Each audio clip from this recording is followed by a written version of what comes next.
Shalom, shalom. Je vous salue dans le nom de Jésus-Christ. Ça, c'est la loge Francis Bacon. La loge Francis Bacon, c'est une loge de la Rose-Croix à Morques. Nous sommes à Lomé au Togo. Nous sommes à Lomé au Togo. Et sur l'axe principal, pratiquement, nous avons dans la loge Francis Bacon de la Rose-Croix à Morques. Donc, la Rose-Croix à Morques, c'est une secte pernicieuse. Il faut appeler le chien par son nom et le chat par son nom. Donc, à Morques est une secte pernicieuse qui se définit comme étant un ordre de pensée non religieux et apolitique. Je ne sais pas ce qu'ils appellent non religieux et apolitique. Je ne sais pas ce qu'ils appellent ordre de pensée, système non religieux apolitique. C'est une fraternité. Amorque veut dire, ça veut dire ancien et mystique ordre de la Rose-Croix. Ancien et mystique ordre de la Rose-Croix. La chose que je voudrais révéler, c'est que j'ai constaté, pas seulement au Togo, mais dans plusieurs pays africains, nous avons ces sectes pernicieuses-là qui ont, non, je ne vais même pas dire le vent en poupe, puisqu'elles sont bien installées. Et ici au Togo, par exemple, la Morque occupe l'axe central. Voilà, l'axe central, c'est-à-dire que pratiquement l'axe sur lequel sont situées les plus grandes structures, la DGDN, la Direction de la Documentation Nationale, l'ONATO, Togocel, etc. C'est quand même curieux. C'est quand même curieux. Les Africains aiment les mystères. C'est l'une des choses que c'est l'une des choses que je peux comprendre. Les Africains aiment le mystère. Ils aiment les choses cachées. C'est pourquoi les Africains, vous voyez, l'enrichissement précoce, les jeunes dans les sectes pernicieuses, ce n'est pas que les Africains, mais ils courent après ces choses. Ils courent après la sagesse, après le mystique, après tout ce qui peut être révélé. Les Africains courent après tout cela. Ils courent après toutes ces promesses. Il n'y a pas que la Rose-Croix. Même la franc-maçonnerie, elle est présente. Et il n'y a pas qu'une seule Rose-Croix. À Morques est différente de l'autre Rose-Croix.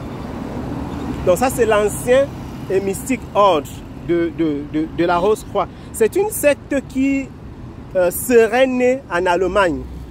La Rose-Croix serait née en Allemagne vers le 15e siècle et a eu un essor fulgurant en Europe autour du 17e siècle.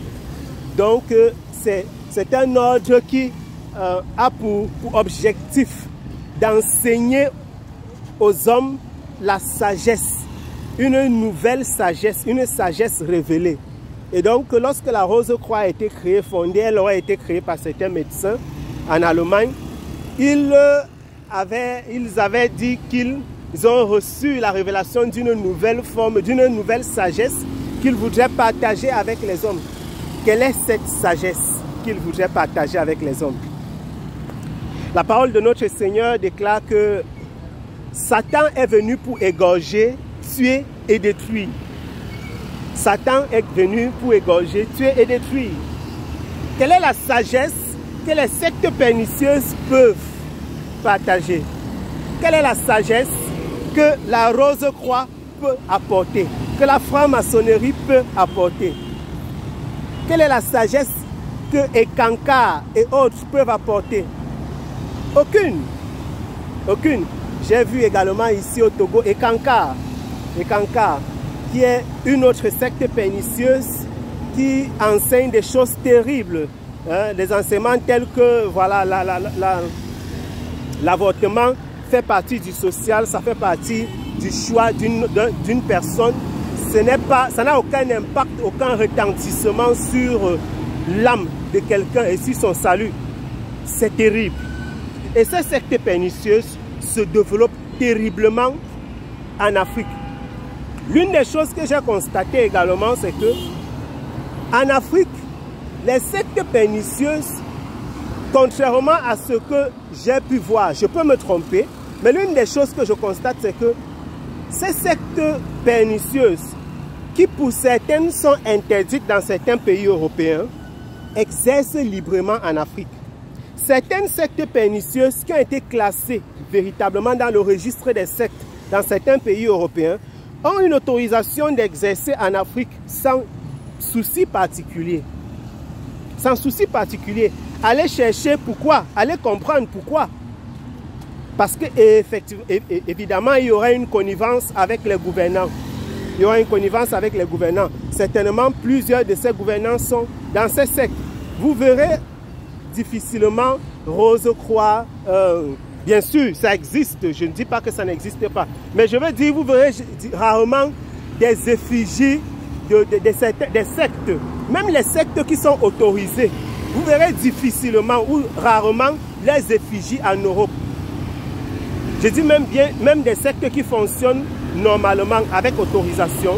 La Rose-Croix, vous ne verrez pas sur un axe central d'une ville européenne facilement la Rose-Croix installée et occupant un bureau. Vous ne verrez pas la franc-maçonnerie présentée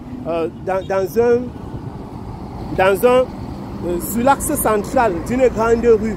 Vous verrez difficilement en tout cas toutes les autres sectes. Mais en Afrique, elles sont là, elles font dans du social, elles construisent des écoles et des hôpitaux, elles font un peu de tout. Est-ce que c'est un achat de conscience? Point d'interrogation. Est-ce qu'elles ont amadoué tous ceux qui y sont? Point d'interrogation. Je voudrais chuter en disant ceci. À vous qui m'écoutez, à vous qui êtes tentés jour après jour, que vous soyez enfant de Dieu, chrétien ou pas, je vous le dis, la seule et unique sagesse révélée, c'est Jésus-Christ. Il n'y a de sagesse nulle part. Nulle part. Il n'y a aucune sagesse qu'un homme peut vous révéler. Aucune sagesse qu'un homme puisse vous révéler. Aucune sagesse qu'un homme puisse vous révéler. L'unique sagesse, c'est Jésus-Christ. Jésus-Christ est la sagesse personnifiée. À vous qui êtes amadoués, trompés par ces hommes qui promettent de vous révéler les mystères cachés. Le mystère caché de tout âge, c'est que Dieu a envoyé Jésus-Christ pour le salut des hommes, parmi lesquels, toi qui m'écoutes, Dieu a envoyé son Fils, Jésus-Christ, pour le salut des hommes, afin qu'il puisse former un peuple, un corps spirituel dans lequel Dieu habite. C'est la sagesse de Dieu. C'est le mystère caché de tout âge. Il n'y a pas d'autre mystère. Il n'y a pas d'humain sur la terre qui vous révélera les choses cachées. Le Saint-Esprit est le véritable mystère. C'est lui l'enseignant par excellence. C'est lui qui ouvre les yeux. C'est lui qui accorde la révélation. Vous avez donc besoin de Jésus-Christ, vous qui cherchez la sagesse. Vous avez besoin de Jésus-Christ, vous qui voulez comprendre les mystères cachés de tout temps. Vous avez besoin de Jésus-Christ. Et si vous avez été trompé par des sectes pernicieuses, ça peut ne pas être la Rose-Croix, la franc-maçonnerie, ça peut ne pas être Amok et Kanka ou autre, ou celle que j'ai citée, ou l'une de celles que j'ai citées. Quelle que soit la secte dans laquelle vous avez été trompé, si vous n'êtes pas enseigné par le Saint-Esprit, si vous n'avez pas cru en Jésus-Christ de Nazareth, vous êtes perdu. Vous êtes dans l'erreur. Je vous appelle à la repentance. Ce qu'on vous a montré, c'est du mysticisme, c'est de la sorcellerie, c'est de la magie. Je n'ai signé aucun pacte. Je n'ai aucune condition qui m'afflige en étant chrétien. Mais vous qui êtes dans les sectes, les hommes et les femmes qui sont dans les sectes, ceux qui sont dans les sectes et qui m'écoutent, ils sauront. Il y a une condition particulière, il y a une chose particulière que vous verrez toujours. C'est l'une des caractéristiques. L'une des caractéristiques, sinon la caractéristique par excellence. En médecine, il y a ce qu'on appelle le signe pathognomonique, c'est-à-dire que le signe que lorsque tu le vois, tu sais que la personne s'y souffre de la pathologie. Le signe par excellence, le signe pathognomonique des sectes pernicieuses, c'est la condition. Dans toutes les sectes, il y a une condition. Que celui qui est dans une secte et qui m'écoute me dise dans sa secte il n'y a pas de condition. Il est un menteur. Vous êtes un menteur. Si vous le déclarez, vous êtes un menteur parce que les enfants du diable sont les menteurs. Parce que leur père est un menteur. Toutes les sectes ont une condition. Quelle que soit la taille de la secte, il y a une condition. Toutes les sectes ont une condition. Toutes les sectes ont une condition. On vous dira, ne fais pas ceci, ne fais pas cela, ne fais pas ceci, ne fais pas cela. Pourquoi vous mettre dans les jougs? Jésus-Christ déclare, venez à moi, vous qui êtes fatigués et chargés, je vous accorderai, je vous donnerai le repos. Jésus-Christ accorde le repos, il accorde la délivrance, il accorde la liberté et il vous accorde la révélation des mystères et la sagesse par-dessus tout. Nous avons la sagesse, nous qui sommes en Jésus-Christ. Nous avons la connaissance des mystères. Nous avons la sagesse, nous avons la connaissance des mystères et nous n'avons aucune contrainte. Personne ne me dit, si tu ne fais telle chose, je vais tuer ta mère. Tu vas verser le sang du coq, tu vas verser le sang de la poule. Tu dois dormir avant 3 heures, tu dois te réveiller avant 5 heures. Aucune condition de ce type. Notre condition, c'est l'amour de Dieu, c'est l'amour de Jésus-Christ. Et il nous donne toutes choses gratuitement. Dieu nous a appelés à la liberté et à recevoir toutes choses gratuitement. Nous avons été délivrés de l'amour du monde, de l'amour de la facilité. Ne restez pas dans les choses qui se font la nuit. Ne restez pas dans les choses qui se font dans les ténèbres. Ne restez pas dans les choses qui se font dans les ténèbres. Ne restez pas dans les conditions. Vous savez que ces conditions-là vont vous détruire, qu'elles vont détruire votre vie, qu'elles vont détruire votre famille. La franc-maçonnerie, la Rose-Croix, les sectes pernicieuses, aucune d'entre elles ne peut vous accorder le salut. Le salut se trouve en Jésus-Christ. Jésus-Christ vous aime. Repentez-vous et tournez-vous vers le Seigneur et soyez abondamment bénis. Shalom, shalom, shalom.